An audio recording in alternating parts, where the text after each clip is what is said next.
यूजीसीच्या नव्या नियमांना सुप्रीम कोर्टाने स्थगिती दिली आहे। नव्या नियमांना स्थगिती देत आहोत असं सुप्रीम कोर्टाने म्हटलंय।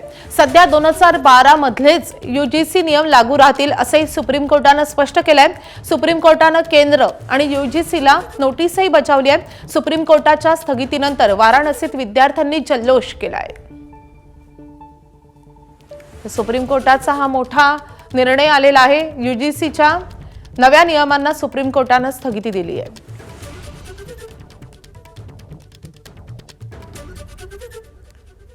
तर सुप्रीम कोर्टाने हा महत्त्वाचा निर्वाळा दिलेला आहे, महत्त्वाचा निर्णय दिलेला आहे। 2012 मधलेच यूजीसीचे नियम लागू राहतील असं सुप्रीम कोर्टाने म्हटलेलं आहे आणि त्यासोबतच सुप्रीम कोर्टाने केंद्र आणि राज्य सरकारला नोटीसही बजावली आहे। आपले प्रतिनिधी सोमेश कोलगे या संदर्भात अधिकचे अपडेट आपल्याला देतात। सोमेश, सुप्रीम कोर्टाने या प्रकरणी नेमकं काय म्हटलेलं आहे? किती मोठा दणका आहे हा यूजीसीसाठी आणि सरकारसाठी? विद्यापीठ अनुदान आयोगाने जे नवे नियम तयार केले होते, ज्यामध्ये अनुसूचित जाती आणि अनुसूचित जमाती तसेच इतर मागासवर्गीय विद्यार्थ्यांना भेदभावाविरोधात संरक्षण देत असताना काही विशेष तरतुदी केल्या गेल्या होत्या।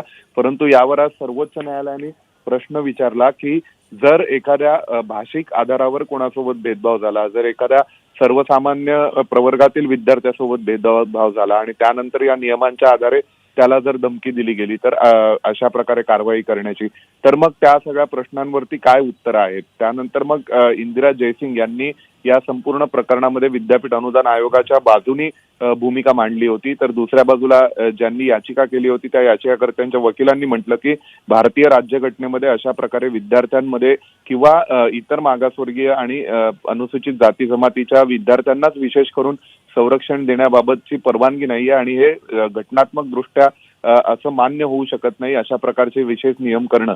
तर या आधारावर सर्वोच्च न्यायालयाच्या सरन्यायाधीशांनी काही प्रश्न विचारले आणि त्यानंतर आता स्थगिती दिलेली आहे पुढील सुनावणीपर्यंत। जेव्हा पुढील सुनावणी होईल 19 तारखेला तेव्हा या प्रकरणावरती अधिक सविस्तर उहापोह होईल। परंतु तूर्त जे नवे वादग्रस्त ठरलेले नियम होते विद्यापीठ अनुदान आयोगाचे कॉलेजेससाठी, त्यावर आता स्थगिती देण्यात आलेली आहे। धन्यवाद सोमेश या सगळ्या सविस्तर माहितीसाठी।